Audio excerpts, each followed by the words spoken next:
Welcome back, brothers and sisters. In today's spicy video, we are going to be, I am going to be addressing this very interesting comment that was left in response to a video I posted last week, where I shared a bunch of tips I had for anybody that was wanting to get into TTRPGs in the new year. And the very first tip I gave was, you can do all of the world building you want and create awesome settings just inside dungeons. You don't have to build a huge sprawling world. And Parker here says, dungeons are not a great place for new DMs to start. Better a tiny village, as it requires far less work. Now, in Parker's defense, at the beginning of the video, and I think at the end, I'm like, hey, you know what? You might disagree with me, and that's fine.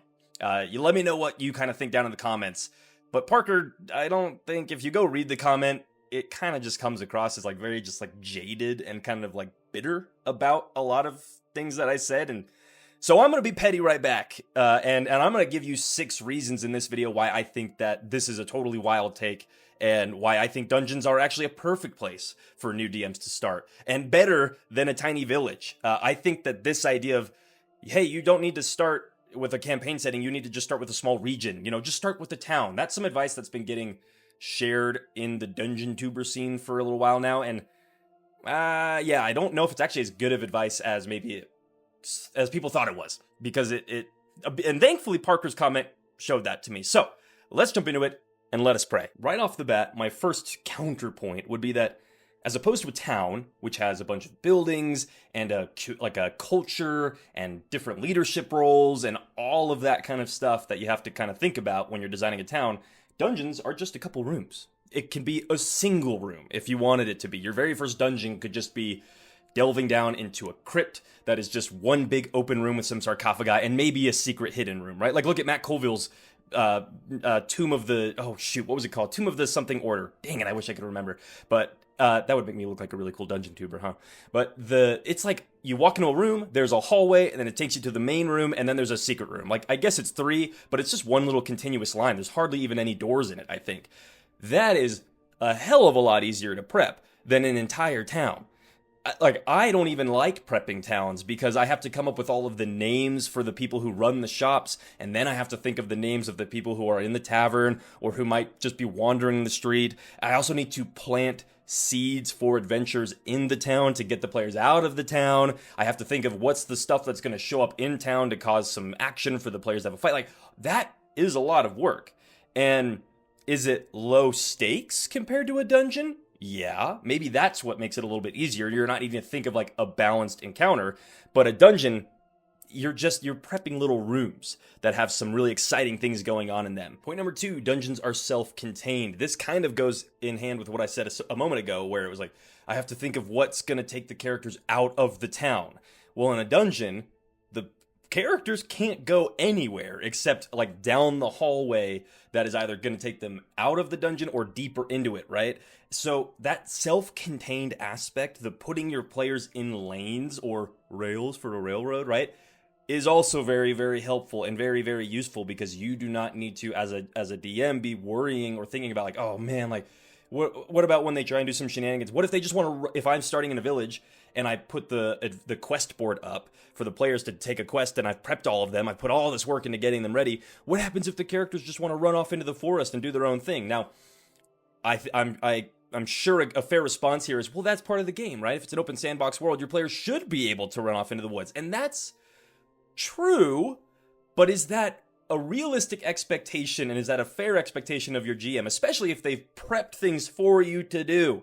They took time out of their busy schedule to prep these side quests, and then you just run off into the woods to do your own thing. Not very cool, not very social of you to do. Not very demure, right? But if you are in a dungeon, then you already know, like, I've prepped everything that the characters can do or can interact with, right? I've prepped all of the rooms. I know all of the possible lanes, so that also makes it a lot easier to prep. Point number 3 is that dungeons easily provide the 3 pillars of roleplay, combat, exploration. Can you get all of those in a village or a town? Absolutely, but some of them are easier than others. Roleplaying, super easy in a village. You've got all of the people who live there. You go to the tavern, you mingle with people. You go to the market, you mingle with people, and that's fun. That's really cool.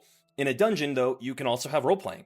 There are the cultists who are living there, or the goblins or whatever. There are the prisoners that have been held there.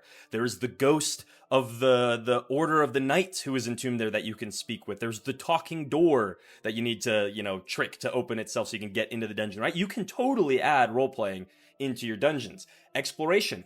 That can happen in a village. You can kind of go learn about what are all the different shops here, what are maybe some of the odd secrets of this town or village, what's its history. But again, I think that you can do that in a dungeon, and I think you can do it better and more easily. You've got all the implied world building from the strange murals and the tapestries and the statues and the shrines and the skeletons, all those kinds of things for characters to explore. Lots more figuratively and literally levers to be pulled in a dungeon than in a village.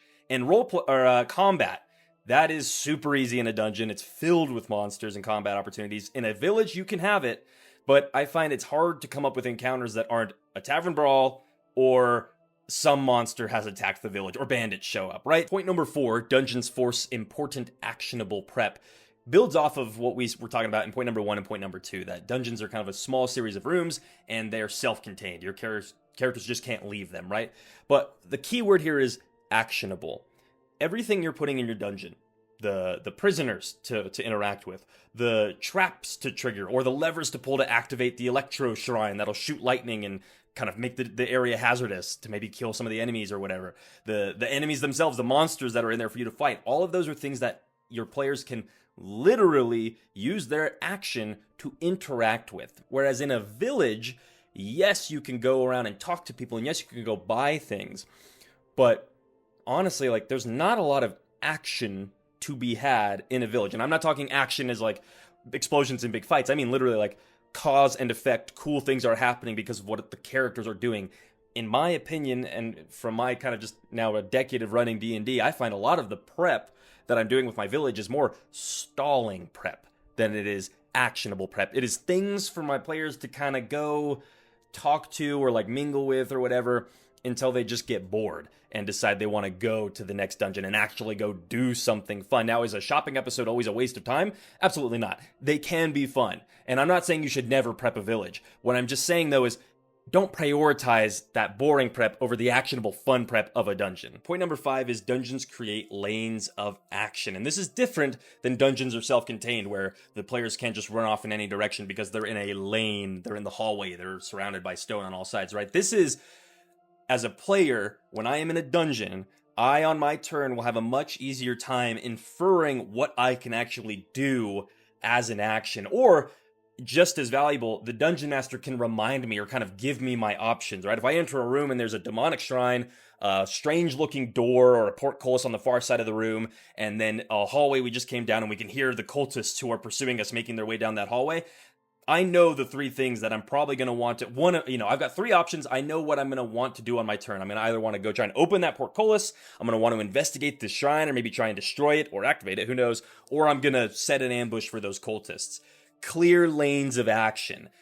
Whereas in a village, a lot of times I find when I ask my players, what do you want to do? Even if I describe, like, there's the market, there's the town hall, you see, there's the farmers that are out working in the fields. What do you guys want to do? It's still sort of like, I don't really know, because even when I go to the town hall, what do I do when I get there? Or if I go to the tavern, what do I do there? It's only once, like, when you get to the tavern and they enter, like, there's the mysterious figure in the corner, the innkeeper waving at you, and a table of very rowdy people drinking. Then players are like, ooh, I want to go drink with the rowdy group, because it's a clear lane of action.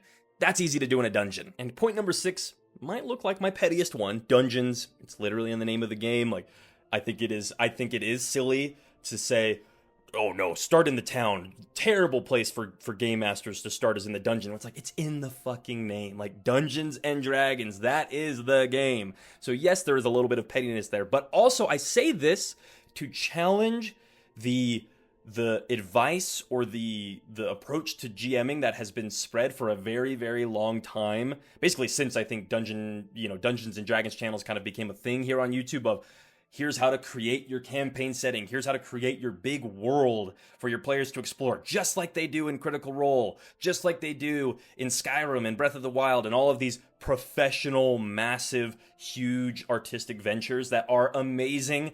I'm not throwing shade at them because I think they're awesome and we need that kind of stuff. But what I'm saying here is, or I'm challenging that in the sense of you don't need to do that. You, this humble beer and pretzels, you're playing with your friends once a month dungeon master, don't need to build a world. At least one that is that massive. You can just build the dungeon and have a lot of fun every couple weeks or so, doing a dungeon, then maybe traveling, having a quick little narration of moving to the next one. Maybe you have a session to do some shopping in a village, but then you're on to the next dungeon. That is totally fine. In fact, I think that's what more people should do. You'll have more fun that way, I think. And that brings me to the end of my D&D drama response video. Parker, if you're watching this, and to everybody, I hope that my tone, yes, I will acknowledge I'm being a little petty, but at the same time, I genuinely hope that this video was useful and valuable to you all, that it gave you a better insight into how I approach world building and some of the things that I've started to kind of cut out of my table that have been prophesized and preached on the Dungeon Tuber scene for a very long time. I am challenging some of that stuff, and I would be curious to know, do you agree? Or do you disagree? Am I way off base here? Am I in the minority, or is this maybe a silent growing majority? I don't know, but let me know in the comments. If you want to support the church, you can do so by leaving a like, pay your hobby tithing. You can also support me on Patreon for $3 a month. I'm throwing up all of my prep every Sunday. Now going forward this year is when I kind of drop everything that I've prepped for the year. So I did a video like 2 videos ago, doing a deep dive into a dungeon that I prepped and just released with a bunch of minis to go with it and terrain assets and all that kind of stuff. So it's a pretty good value, I would say, and the best way to help me keep doing what I'm doing here. So that's it for me, though. Thank you all for watching, and we say these things in their unholy names. Amen.